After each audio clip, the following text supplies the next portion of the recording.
کبھی زندگی میں کوئی منصب مل جائے نا، منصب، تو اس منصب کو اپنی زندگی میں بگاڑ کا سبب نہیں کرنا۔ یہ جو ہمارے استاد ہوتے ہیں نا، الف با تا سا پڑھانے والے، اور شروع میں اسکول میں پرائمری پڑھانے والے، آپ پی ایچ ڈی بھی کر جائیں نا، استاد میٹرک ہے، آپ پی ایچ ڈی بھی کر جائیں تو استاد نے پھر بھی استاد ہی رہنا ہے۔ ہمیں نہ ذرا کوئی منصب ملتا ہے نا ذرا، یعنی جو کل کو تنقید کر رہے ہوتے ہیں نا حکومت کچھ نہیں کر رہی، جب انہیں حکومت ملتی ہے نا پھر ان کو پتہ چلتا ہے اوہو کچھ ہو ہی نہیں سکتا، خزانہ ہی خالی ہے، حالات ہی خراب ہیں، پچھلوں نے کچھ نہیں کیا۔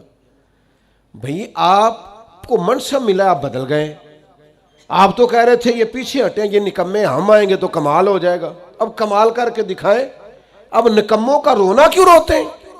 منصب لوگوں کو ملتا ہے تو لوگوں کے پاس پیسے آتے ہیں تو پھر ان کو غریب بندہ ہی کو نہیں نظر آتا۔ جس کے پاس گاڑی ہو وہ کبھی نہیں کہے گا آپ سے کہ یار گجرانوالہ کرایہ بڑا ہو گیا ہے، کبھی نہیں کہے گا، چونکہ اس کا مسئلہ پٹرول ہے، اس کا مسئلہ کرایہ نہیں ہے۔ ہوتا یہ ہے کہ منصب ملتا ہے تو لوگوں کی طبیعت میں بگاڑ آ جاتا ہے۔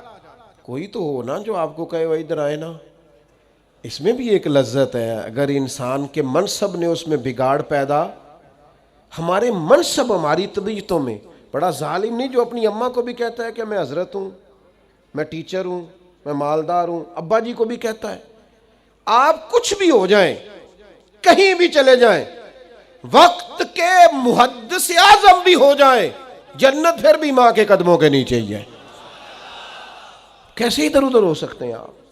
اپنے مناصب کو کبھی بگاڑ کا سبب نہ بنائیں۔ میں تھوڑے دن کی بات ہے، ہمارے دوست کچھ پیار کرتے ہیں یہاں، زیادہ نہیں، تھوڑا سا ایک سسٹم ہے رمضان میں کچھ لوگوں کی مدد کرنے کا۔ تو میں یہ کچھ دن ہوئے سیڑھیاں چڑھ رہا تھا مسجد کی گلی میں سے عصر کی نماز کے لیے، تو ایک بوڑھے نے مجھے آواز، صاحب السلام علیکم، نکی جی گل کرنی سی۔ میں کیا حکم؟ وہ کدی کدائیں تھوڑے سنگی کو راشن دیندے نے روزے آج۔ میں نے کہا مل جائے گا آپ کو، رمضان آئے گا تو۔ کہنے لگے پہلو نہیں مل سکتا، راشن ونڈن والے اور لوگ کو عیدوں بعد بھی بھوک لگ دیجئے، پہلے نہیں مل سکتا۔ تو میں ان کا بازو تھام کے کونے میں لے گیا، میں نے کہا خیر ہے، وہ ایسا آدمی نہیں ہے کہ روایتی ہو، روایتی بندے کو پتہ چل جاتا ہے۔ میں نے کہا خیر ہے؟ کہنے لگے منڈا 40,000 کماندا ہے تے 34,000 تے گیس دا بل آ گیا تے میں جنی واری راتی اٹھیا نا او دے کمرے دی بتی بلدی سی پئی، آندا تے نہیں بیچارہ تکلیف ہے چے۔ تو میں انہوں آکھیا پتر راشن آ جانا ہے، تو با بل دا کچھ ہیلا کر۔ تو میں کیا حضرت صاحب نو آکھاں گا کہ انہیں سنگیاں نو آکھن، وہ دوست منصب ملے ہیں تو ہمیں بھول ہی گیا ہے، دائیں بائیں ہمیں یاد ہی نہیں رہا۔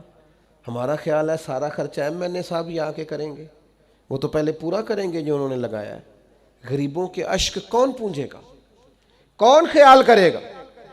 تمہیں منصب ملا ہے، تم آگے چلے گئے، واپس آؤ، اپنی سطح پر غور کرو۔ آج شب برات کی نورانی رات میں آپ سے عرض کروں گا، میرا مالک بڑا راضی ہوتا ہے جب غریب کے آنسو پوچھے جاتے ہیں، اللہ بڑا راضی ہوتا ہے جب بھوکے کو روٹی کھلائی جاتی ہے۔ میرے مرشد کریم غوث پاک فرماتے ہیں میں نے 50 سال دین پڑھایا ہے، میں اس نتیجے پہ پہنچا ہوں رب سب سے جلدی اس وقت راضی ہوتا ہے جب تم بھوکے کو کھانا کھلاتے ہو، اللہ اس وقت راضی ہوتا ہے۔ اپنے آپ کو بہت بڑا نہ سمجھ لو یار، آؤ تھوڑی تھوڑی کر کے مدد کریں لوگوں، اور اپنے اپنے تحت کر لو، اپنے اپنے گلی محلے میں کر لو، اپنے اپنے ہاتھ سے کر لو، لیکن بھولنا چھوڑ دو۔ ہم بھول جاتے ہیں، وہ ذرا پیسے آتے ہیں تو لوگ گاؤں کی رہائشی چھوڑ دیتے ہیں، وہ جا کے کسی سوسائٹی میں گھر بنا لیتے ہیں، انہیں پھر غریب نظر ہی کوئی نہیں آتا، وہ ادھر رہے ہیں تو انہیں نظر آئے نا۔ حضرت عمر کا دور خلافت تھا، کنز العمال میں روایت ہے، میں یہ روایت 100 دفعہ پڑھی ہوگی، میں نے بڑی پرانی اور راج کے پڑھتا ہوں، کچھ چیزیں بندہ اپنے لیے نہیں پڑھتا۔ مال غنیمت کا اونٹ گم ہو گیا تو حضرت عمر تلاش کر رہے ہیں، کبھی بھاگ کے ادھر جاتے ہیں، کبھی ادھر جاتے ہیں، کبھی دائیں کبھی بائیں، ڈھونڈتے ہیں مال غنیمت کا اونٹ مل جائے۔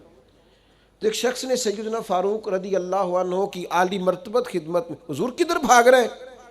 فرمایا وہ مال غنیمت کا اونٹ گم ہو گیا ہے۔ تو عام سی بات تھی، لوگ کہتے نہیں کسی منڈے نو آگ چھڑو، کسی بچے نو کہہ دیو، تو فوراً کہا جناب کسی غلام کو کہہ دیتے. تو حضرت عمر ٹھہر گئے، رخ پیچھے کیا اور پھر ڈبڈباتی آنکھوں سے آنسو چھلکے فرمانے لگے تمہیں خطاب کے بیٹے عمر سے بڑا غلام کو نظر آتا ہے؟ میں بھی تو غلام ہی ہوں نا، میں بھی تو غلام ہوں، غلام ہی ڈھونڈ رہا ہے. میں اور کسی کو کیا غلام سمجھوں، میں بھی تو غلام ہی ہوں.